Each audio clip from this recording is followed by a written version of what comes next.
दोस्तों नमस्कार, मैं हूँ विजय कुमार पाल, एक लेखक। ये मेरी किताब है ब्लेंडर ऑफ ब्लेस्फेमी। इसको अस्तित्व पब्लिकेशन पर छापा गया है, रिसेंट बुक है। इसको ज़रूर पढ़िए, आपको पता लगेगा इस किताब में किस तरह इस्लाम के नाम पर लोगों का कत्ल किया जा रहा है, लोगों की इज़्ज़त लूटी जा रही है, औरतों की इज़्ज़त लूटी जा रही है। तो इस तरह की मेरी 10-11 किताबें और हैं, जिसमें discriminated Hindus by Vijay Kumar Pal प्रमुख है। ये शाश्वत पब्लिकेशन बिलासपुर पर है, और एक इंडिविडर्स एंड हिडन फैक्ट्स है, ये रुद्रा पब्लिकेशन बिलासपुर छत्तीसगढ़ पर है। और बहुत सारी किताब है, लेमेंट ऑफ सिंजार है, panorama of Indian democracy Indian contest है, विनमस फैंक्स ऑफ कोबरा है, जौहर इन इंडियन सब कॉन्टिनेंट है, पैरानोइया ऑफ कल्स है, लॉस्ट पैराडाइज कश्मीर है। इस तरह करीब 11 या 12 किताबें मैं लिख चुका हूँ और ये सफ़र जारी है। तो दोस्तों, आज हमारा टॉपिक का विषय है, क्या इस्लाम 1 करोड़ हाइड्रोजन बम से भी ख़तरनाक है? निश्चित तौर पर यह तो एक छोटी सी बात मैंने कह दी है। ये तो 1 करोड़ क्या, ये तो इतने हाइड्रोजन बम से ख़तरनाक है जिनकी हम कल्पना नहीं कर सकते। हर करोड़ हो, अरब हो, लाखों हथियार हों, हवाई जहाज़ हों, इन सब से ख़तरनाक इस्लाम है। इस्लाम की तुलना हाइड्रोजन बमों से और दुनिया के किसी भी हथियार से कम नहीं आंकी जा सकती, क्योंकि हाइड्रोजन बम और सारे हथियार इस्लाम की गुंडागर्दी के आगे फेल हैं, इस्लाम की गूनिज़म के आगे फेल हैं। दोस्तों, शाहजहानपुर में के दीक्षित जी जो पत्रकार हैं, माननीय पत्रकार ने पैगंबर के साहब में जो टिप्पणी की, उन्होंने शब्दों का चयन गलत किया। उन्होंने जो लिखा, शब्दों को जो गाली की भाषा में न लिखकर आप सीधा सीधा ये बोल देते कि पैगंबर साहब पीडोफाइल थे। पीडोफाइल मतलब जिनको छोटे बच्चों से सेक्स में आनंद आता है, ये एक मानसिक बीमारी है। पैगंबर साहब को बोल देते वो मेंटली रिटायर्ड आदमी थे, क्योंकि जब भी कोई आयत आती थी तो उनके गले में टन टन की घंटियाँ बजती थी और आयत आ जाती थी। पैगंबर साहब को बोल देते अगर के दीक्षित साहब कि वो व्यक्ति कई औरतों को भी कत्ल करा चुके थे, षड्यंत्रकारी थे, तो भी ये चल जाता। और डायरेक्ट गालियाँ देने से उसका इम्पैक्ट वैसे ही ख़त्म हुआ और के दीक्षित जी भी बदनाम हुए। तो दोस्तों, हम टॉपिक पर आते हैं। हाँ, जो इस्लाम है, इस्लाम की जो मादकता है, जो इस्लाम का नशा है, वो बड़ा ही ख़तरनाक नशा है। ये हेरोइन या स्मैक, जिसको ब्राउन शुगर के नाम से जानते हैं, वो भी हेरोइन भी शायद ब्राउन शुगर ही होगी, गांजा और जितने भी मादक द्रव्य हैं उससे ज़्यादा खतरनाक है। क्योंकि ये नशा अगर आपको एक बार चढ़ गया तो ये नशा फिर वायरस में तब्दील हो जाता है। आपका दिमाग इस्लाम के वायरस से अगर ग्रसित हो गया, फिर कोई वजह नहीं जो आपको कोई बचा सके, आपका ब्रेन वॉश हो जाएगा। हर मुसलमान जो कि इस्लाम के नशे से ग्रसित है, वो कहेगा मोहम्मद साहब के करैक्टर को बचाने के लिए कि अभी आप इस्लाम के बारे में नहीं जानते। इस्लाम के बारे में आपको बहुत समझना पड़ेगा। कौन नहीं जानता इस्लाम के बारे में कि इस्लाम की जो सिला है, जो आधार है, वो सिर्फ़ और सिर्फ नफ़रत की बुनियाद पर टिकी हुई है। जिसकी शुरुआत ही नफ़रत से होती है, जिसकी शुरुआत ही कत्लो गारत से होती है, वही तो इस्लाम है।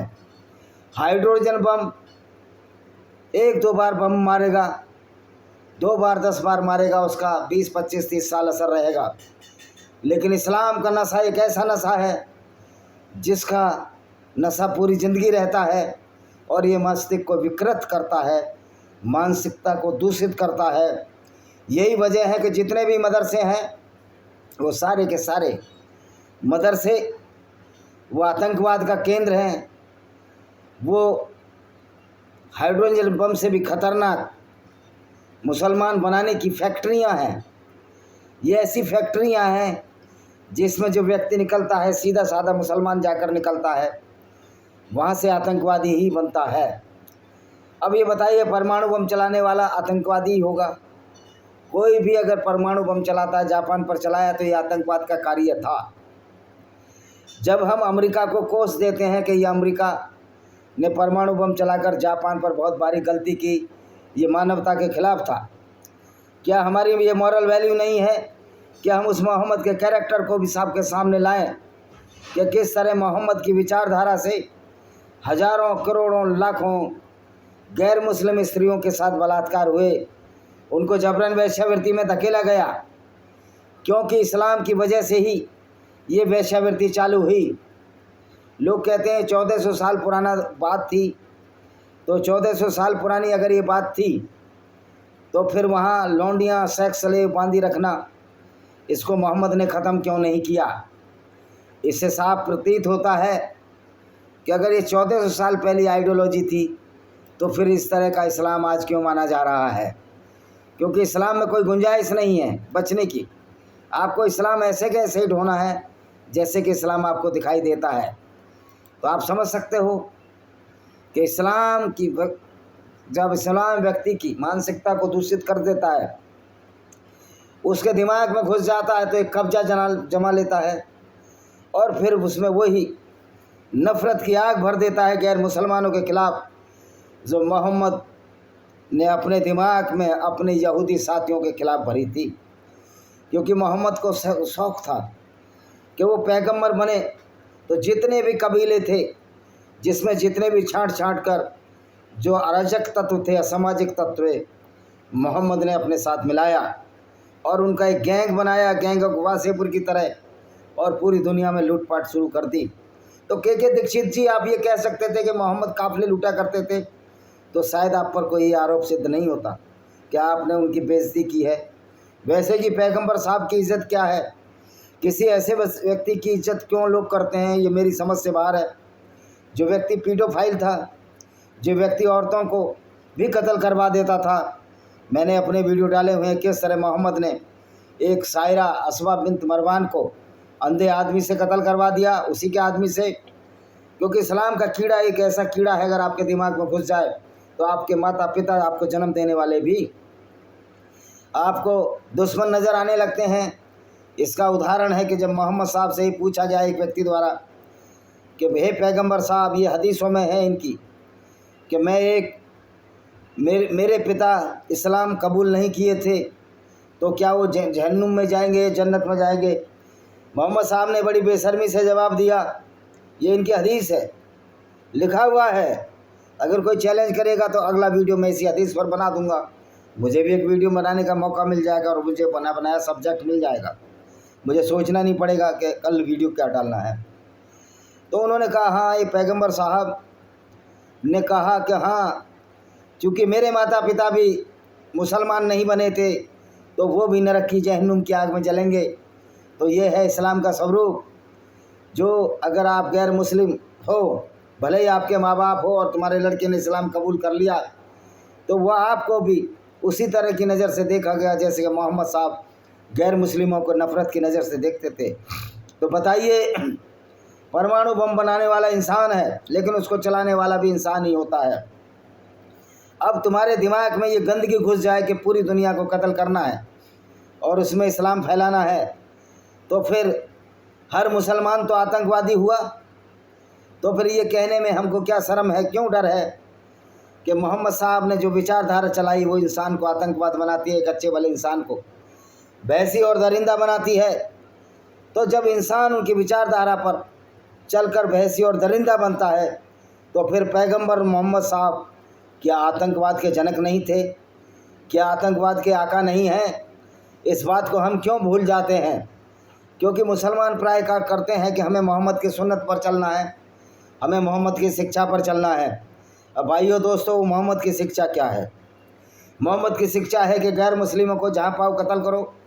चैप्टर 9 की 5 आयत यही कहती है। 5 की 33 ये कहती है गैर मुस्लिमों के विपरीत दिशाओं में हाथ पैर काट दो और उनको देश निकाला दे दो या कत्ल कर दो। तो दोस्तों, भारत का दारुल उलूम देवबंद भी एक बहुत बड़ा इस्लामिक केंद्र है, और इस्लामिक केंद्र का बिना सोचे समझे आपको ये एनालिसिस कर लेना है। ये हम आपको विश्वास दिलाते हैं, जो हम बोल रहे हैं वो गलत नहीं बोल रहे। अगर गलत बोल रहे होते तो आप जाइए सुप्रीम कोर्ट में मुकदमा करिए मदनी साहब। तो इस्लाम का जो केंद्र है दारुल उलूम सबसे बड़ा आतंकवाद का केंद्र है। ये हाइड्रोजन बम और परमाणु बमों की फैक्ट्री है, जहाँ से निश्चित तौर पर एक सीधा साधा मुस्लिम का बच्चा जाएगा और वहाँ पर वो आतंकवादी बनकर ही निकलेगा। मैं तो मुसलमान को कहता हूँ, भाइयों को, आप दारुल उलूम ना भेजो, पहले आप अपनी कुरान पढ़ लो और फिर आपको खुद हैरत होगी और शर्म होगी कि हम ऐसे को अपना पैगंबर मान रहे थे जो सिर्फ एक सर्टिफाइड आतंकवादी था, गैर मुस्लिमों को कत्ल करता था। हाँ, आतंकवाद की परिभाषा क्या है? देखिए, आतंकवाद पर मैंने किताब लिखी है, उसका मैं अनुवाद करके बता देता हूँ। ये ब्लैक डॉट्स ऑफ टेररिज्म, इसका मैं हिंदी और इंग्लिश और इसका अनुवाद भी मैं आपको कर दूंगा, क्योंकि किताब मेरे द्वारा लिखी गई है और मैं हिंदी भाषी हूँ, इंग्लिश में लिखता हूँ, एक अलग बात है। ये है black dots of terrorism. Terrorism is a such type violence. Terrorism एक ऐसी हिंसा है जिसमें कि किसी भी जाति की समूल नृशंस हत्याएँ की जाती हैं रिलीजन या कल्ट के नाम पर। और ये जो रिलीजन और कल्ट है वो इस्लाम है, जो कि सिर्फ और सिर्फ आतंकवादी उत्पन्न करता है, जिसमें कि आतंकवाद की फैक्ट्री है। और जो इस्लामिक मदरसे हैं, इस किताब को ले लेना, आपको सारे आतंकवादी संगठनों के नाम मिल जाएंगे। ये रुद्रा पब्लिकेशन बिलासपुर है। और सारे के सारे जितने भी आतंकवादी हैं वो इसी दारुल उलूम देवबंद जैसे मदरसों से निकले हैं, क्योंकि जितने भी मदरसे हैं वो सारे के सारे आतंकवाद की फैक्ट्री हैं। तो हमारा तो मुस्लिम भाइयों को ये अनुरोध है कि आप अपने बच्चों को इन मदरसों में ना भेजें, क्योंकि जितने भी बच्चे मदरसों में गए वो आतंकवादी बने, और बनेंगे भी क्यों नहीं, क्योंकि इस्लाम तो एक खुद में सर्टिफाइड आतंकवाद है। ये आतंकवाद क्या होता है?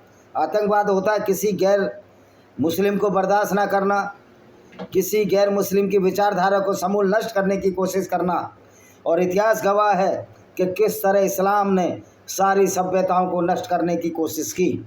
ये अलग बात है कि क्रिश्चियनिटी और हिंदू सभ्यता ने, जिसको कि हम सनातन वैदिक सभ्यता कहते हैं, उसका जमकर मुकाबला किया। और इस्लामिक सभ्यता तो ये है ही नहीं, और इस्लामिक सभ्यता, इस्लामिक गुंडागर्दी हिंदुओं के सामने नहीं चल पाई। और आज तो जब से टेक्नोलॉजी, इंफॉर्मेशन टेक्नोलॉजी का ज़माना आया है, हम सारी की सारी कुरान की गुंडागर्दी भरी आयतों को sunna.com पर जाकर देख सकते हैं। इनकी भी मजबूरी है, वो .com नहीं हटा सकते, क्योंकि वो कुरान की पढ़ाई इसी .com से करते हैं, sunna.com से करते हैं।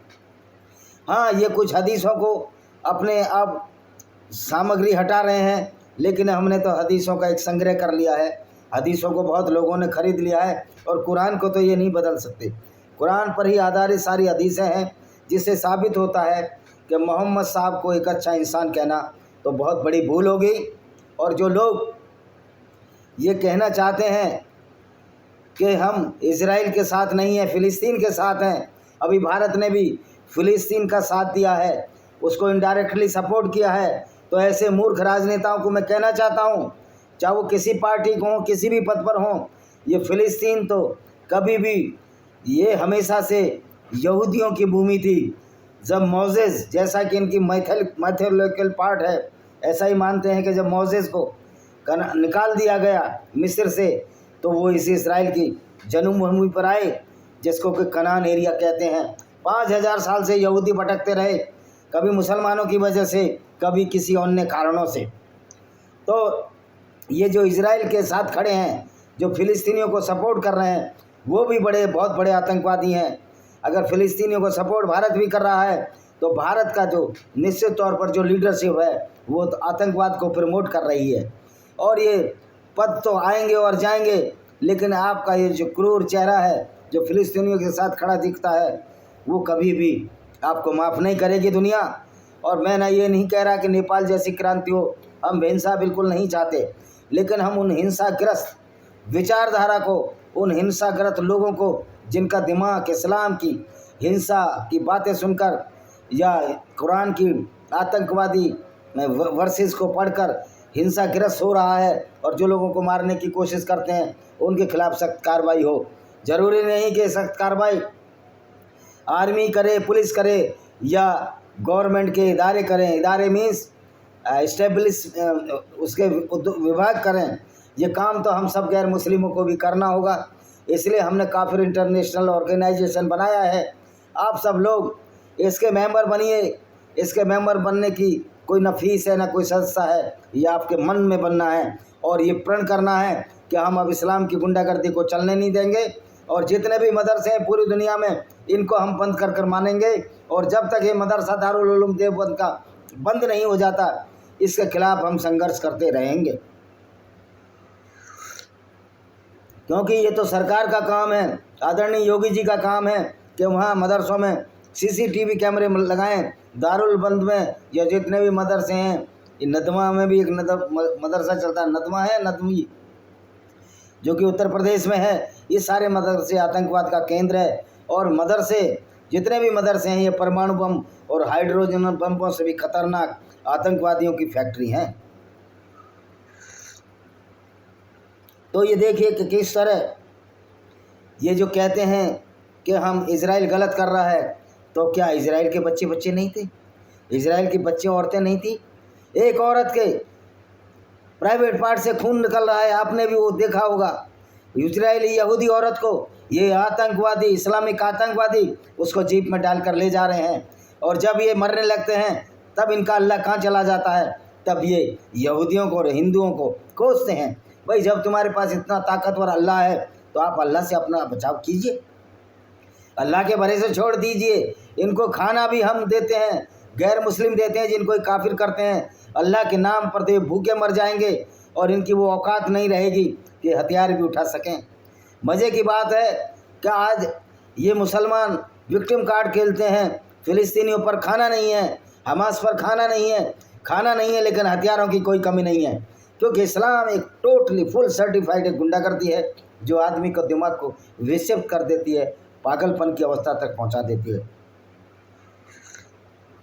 अब सवाल क्या है, मदरसों में इस्लामिक शिक्षा दी जाती है तो सारे जितने भी मदरसे हैं वो पागल खाने में तब्दील हो चुके हैं, क्योंकि जब व्यक्ति इस्लाम के बारे में बात करता है, इस्लाम पर सोचता है, तो उसकी जो मानसिक विक्षिप्तता का पाठ भारी हो जाता है और वो पागलपन का शिकार हो जाता है।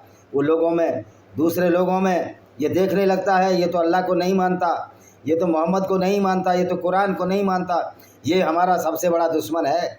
और मदरसों में यही शिक्षा दी जाती है।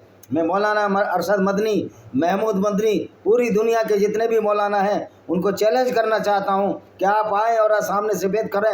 मैं फिर जोर देकर कह रहा हूं कि इस्लाम एक आतंकवाद है। इस्लाम करोड़ों हाइड्रोजन बम से भी खतरनाक है, परमाणु बम से भी खतरनाक है। क्यों हर मुसलमान जो इस्लाम पर चलता है वो चलता फिरता 100 करोड़ हाइड्रोजन बम हैं। आज भारत में 14 करोड़ मुसलमानों से कितने मुसलमान ऐसे हैं जो इस्लाम की इस गुंडागर्दी के खिलाफ हैं? जो खिलाफ हैं उनको मैं शुक्रिया अदा करना चाहता हूं, उनके तहे दिल से धन्यवाद देना चाहता हूं। दिल से नहीं, दिमाग से धन्यवाद देना चाहता हूं कि दिल तो कोई सोचता नहीं है। ये दिल का जो ये दिल से मैं ये कर रहा हूं, दिल से कुछ नहीं होता, दिमाग से होता है। भाइयों, मैं साइंस का विद्यार्थी रहा हूँ, मास्टर डिग्री है, तो मैं उनको अपने दिमाग और मस्तिष्क में अच्छी तरह सोच विचार कर धन्यवाद देना चाहता हूँ कि आप इस्लाम रूपी गंदगी से बाहर निकले, एक फिल्म से बाहर निकले, आप मानवता की सेवा कर रहे हैं। जिसमें हमारे भारतीय एक्स मुस्लिमों में एक्स मुस्लिम साहिल, जिनका सरनेम शेख था, जो भी है, आदम सीकर जो कि बाहर रहते हैं, एक अमीना सरदार और अरीशा राजपूत जो कि डॉक्टर हैं, बाहर रहती हैं। भारत में सचवाला जी हैं, भारत में हमीद साहब हैं, भारत में हमारे पड़ोस में हमारे अजीज़ प्यारे सलीम वास्तुक जी जो आज लोनी में रहते हैं। और मज़े की बात है कि मेरा निवास स्थान जो मूल मेरा गाज़ियाबाद है वो भी लोनी से नज़दीक है, दिल्ली से भी नज़दीक है। सबसे नज़दीक इमरान भाई हैं, वो दिल्ली में ही रहते हैं। इमरान है, कामरान, इमरान, एक और भाई है नाम उनका वो इमरोज मलिक, वो दिल्ली में रहते हैं। आज जितने भी एक्स मुस्लिम हैं वो उस परमाणु बम को डिफ्यूज़ करने में लगे हुए हैं, उसकी पिन निकालने में लगे हुए हैं, जो कि पूरी दुनिया को तबाह कर रहा है, जिसको हम इस्लाम के नाम से जानते हैं। दोस्तों, हमारा मुस्लिमों से कोई भेदभाव नहीं है, वो हमारे भाई हैं। उनमें भी बायोलॉजिकली मैं देखता हूँ तो हमारे जैसा खून है, हमारे जैसा मस्तिष्क है, हमारे जैसा सब कुछ है। लेकिन इस्लाम में मदरसे में जाने के बाद वही हमारा भाई कितना खूंखार, वहशी और दरिंदा हो जाता है। तो आपने कभी सोचा ये सब क्यों होता है? ये सब होता है उस कुरान की शिक्षा से जिसको मौलाना अरशद मदनी पढ़ाता है, जिसको महमूद मदनी पढ़ाता है, जो पहले इमाम बुखारी बहुत जोर से गाजे बाजे से बोलता था। आज मुझे लगता है कि जामा मस्जिद को भी क्यों इमाम को समझ में आ गई कि अब हम पैगंबर का ज़्यादा सपोर्ट और दिफा नहीं कर सकते, इसलिए असुद्दीन ओवैसी भी आज चुप है, अकबरुद्दीन ओवैसी भी चुप है। उनको बड़ा धक्का लगा ये मानकर कि हमारा पैगंबर काफिले लूटता था, हमारा पैगंबर हमारा तो नज़ीर था, हमारे लिए तो उदाहरण था, और वही काफिले लूटता था। तो लोग क्या सोचेंगे कि हम ऐसे आदमी को फॉलो कर रहे थे जो काफिले लूटे, जिसने रेहाना जुहैरी के साथ मुवासरत की, और जिसने सफ़िया जैसी 17-18 साल की लड़की को कत्ल, उसके पिता और पति को कत्ल कर ये 3 रात खैबर दर्रे में रंग रैलियाँ मनाता रहा। ये इनके लिए विषय है शर्म का।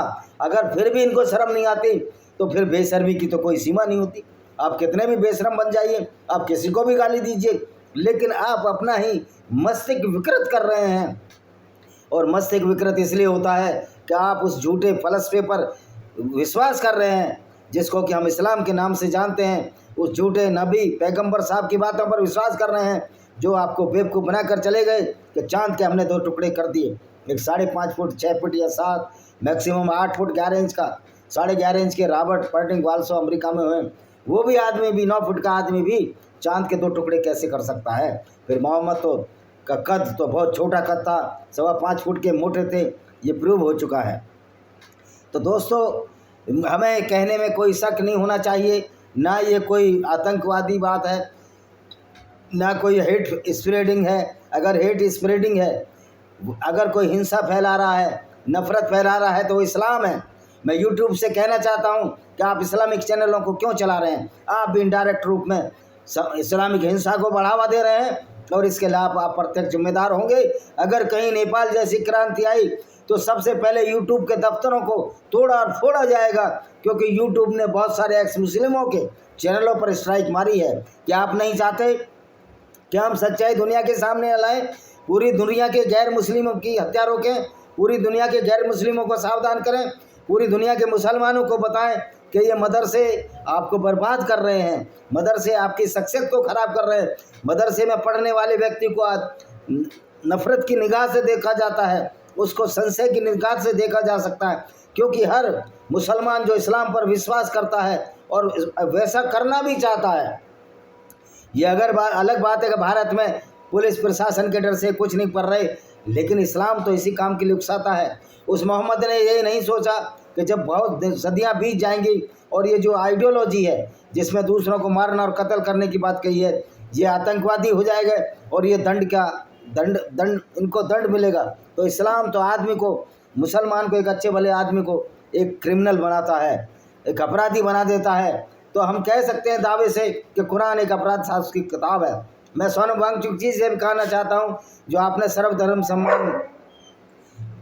सम्मेलन सर्वधर्म पूजा जो कराई, जहाँ आप लद्दाख में भूख हड़ताल पर बैठे हुए हैं, इस्लाम कोई एक विचारधारा नहीं है, कोई ये धर्म नहीं है। धर्म होता है जो धारण करने योग्य हो, जो रेलिवेंट हो। इस्लाम में कोई रेलिवेंस ही नहीं है, तो आपने किस आधार पर इस्लाम को धर्म माना? ये आपको भी सोचना पड़ेगा। सोनम वांगचुक जी, आप समझदार आदमी हैं, ये मेरा आपको संबोधित है कि जो आपने सर्वधर्म सभा कराई वो इस्लाम की भी, जिसमें आपने कुरान की आयतें पढ़ी, उन कुरान की आयतों में भी, हर कुरान की आयतों में हर नमाज में गैर मुस्लिमों को गाली दी जाती है, और हर जो दूसरे धर्मों के मानने वालों के जो सृजन करता हैं या जो ईश्वर हैं या भगवान हैं, उनको गाली दी जाती है, और ये कहा जाता है कोई ईश्वर नहीं है, ला इलाहा इल्लल्लाह मुहम्मद रसूलुल्लाह, अल्लाह के सिवाय कोई ईश्वर नहीं है और मोहम्मद उसके रसूल है। लेकिन पहले अल्लाह को तो प्रूव करो।